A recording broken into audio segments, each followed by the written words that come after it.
స్వాతీత రూపిణి అవ్యాజ కరుణామూర్తిరజ్ఞానాధ్వాంత Deepika beer rum కలవకూడదు తలకే పట్టేసింది. అయ్యో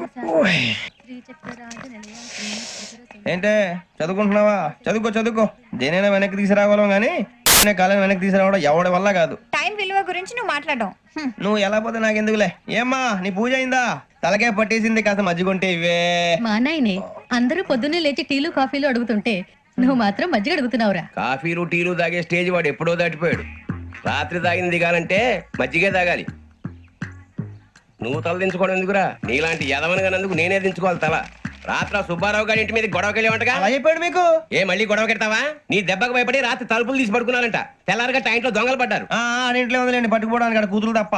ఎన్నాళ్ళు ఇలా బేవర్స్గా తిరుగుతావురా? ఇన్నాళ్ళని ఏం ఫిక్స్ అవ్వలేదండి. చిచి నాన్న, అమ్మా, కంబైన్ స్టైల్స్ కి ఫ్రెండ్స్ ఇంటికి పిలుద్దాం అంటే వీడికి భయపడి ఎవరు రావడం లేదు. నేనేం చేశానే? వాళ్ళ వంక అదోలా చూస్తున్నావంట. గొప్ప ఫిగర్ అని అదోలా చూస్తాను, ఏదో మోహాలు వేసుకొని. చదిగా ఆ గొంతు ఆ వాలకం చూడలేకపోతున్నాను రా బాబు. చిన్నప్పుడు వచ్చి నా అలాగే ఉన్నావు, తెగ ముడిచిపోయారు. ఇప్పుడు నచ్చట్లేదు నాన్నగారు మీకు? నేను యదవలతో డిస్కస్ చేయను. నేను చేస్తాను. మీరు చెప్పదలుచుకుంది ఏమిటో చెప్పండి. ఇంకా చెప్పేదే ఉంది. నువ్వు ఇలా గాలికి తిరుగుతుంటే నేను తిండి పెట్టలేను. నాన్నగారు ఇప్పుడు శుక్ర మహాదశి 4వ పాదంలో ఉంది. నేను ఇప్పుడు ఏం చేసినా కలిసి రాదు. శనిగారు సెంటర్ లో కాసేసి నన్నే చూస్తాడంట. వాడు అలా సైడ్ అయిపోయి నేను ఏదో అవుతాను కదా, మీరు కంగారు పడకండి. ఇవన్నీ ఆ జగదాంబ చౌదరి గారు చెప్పాడా? జేసీ గారిని గాడు గిడు అనకండి బాబు, మీకే మంచిది కాదు. అబ్బా ఊరుకోండి, ఎవరు నమ్మకాలు వాళ్ళవి. ఎరా ఇంతకీ ఆ శనిగాడు సైడ్ కి ఎప్పుడు వెళ్తాడంట? సెంటర్ లోకి రావాలమ్మా. మరి ఆ గురువు సెంటర్ లోకి ఎప్పుడు వస్తాడంటావు? అవన్నీ మనకి తెలుస్తాయి అంటే జేసీ గారు తెలుస్తాయి. నాన్నగారు ఒక 1000 రూపాయలు ఇవ్వండి, నెక్స్ట్ నుంచి అన్ని అడిగేసి వస్తాను. ఎదిగిన కూతురు గుండెల మీద కుంపటైతే నీలాంటి బేవార్స్ కొడుకు క్లైమోర్ మైన్స్ లాంటి వాడు చీదరిదుడా. ఆ జేసీ గారు పోయాక వీడు నేను అమ్మ నువ్వే ఫీల్ ఓకే. ఆయన కావాలని అంటున్న మాటలు కాదు, ఆయన దేవుడు. కానీ ఆ శనిగాడు ఆడి కాన్సన్ట్రేషన్ అంతా నా మీదే పెట్టేశాడు. మరి ఇప్పుడు ఎలాగరా నాన్న? ఆ పని మీద డబ్బులు అడుగుతుంటే నిసుక్కుంటున్నాడు. పోనీ నువ్వేనా ఇవే? నా దగ్గర కూడా లేవురా. తెలుగు భాషలో నాకు నచ్చని ఒకే ఒక్క పదం లేదు.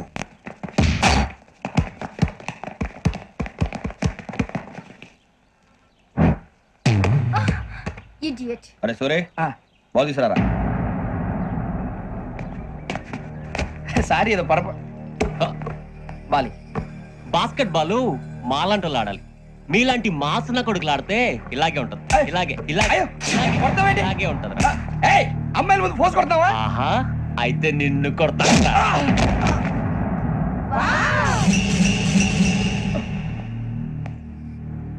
వాడు అమ్మాయిలు ఉన్నారని చూడరా ఎరా రెచ్చిపోతున్నాడు. బాస్కెట్ బాల్ మీ వాడి ఆట కానీ మీలాంటి మాసోళ్ళు ఆడే ఆట కాదు అంటున్నాడు రా. రే ఇంత ముందు 2-3 సార్లు కూడా ప్రతి విషయంలో జోక్యం చేసుకుని మనల్ని కొడుతున్నాడు రా. వాడిని ఏదో ఒకటి చేయాలరా, వాడిని వదలొద్దు.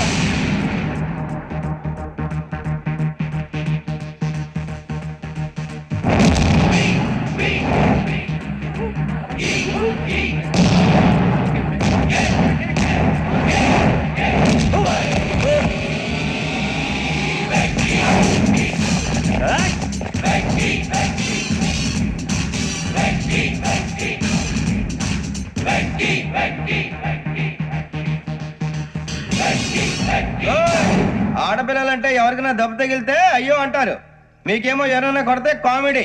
కొట్టినోళ్ళు మీ దృష్టిలో హీరోలు. ఇప్పుడు నేను పచ్చడి కొడేస్తాను, నేను హీరోని అయిపోతానా? ఏంట్రా రెచ్చిపోతున్నావు? మాకు ఛాన్స్ ఇవ్వా? అసలు వచ్చిందే నీకోసం. మా వాడి బ్యాక్గ్రౌండ్ తెలియక అడమే చేసావు. ఇప్పుడు నీకు అప్పుడు అయిపోతున్నా రే. వాడి బ్యాక్గ్రౌండ్ సరే, అసలు నీ బ్యాక్గ్రౌండ్ ఏంట్రా? నాకు సెపరేట్ బ్యాక్గ్రౌండ్ అంటూ ఏం లేదురా. నేను ఎక్కడ నిలబడితే అదే నా గ్రౌండ్. అంత పుడింగువా? తెల్దా?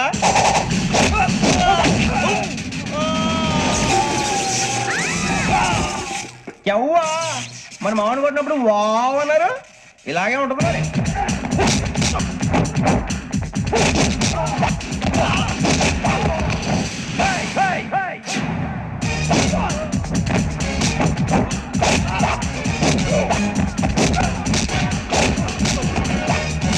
Woo!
వెంకీ ఇందాక నేను కొట్టినప్పుడు నీకే అనిపించిందిరా కుమ్మేయాలనిపించింది.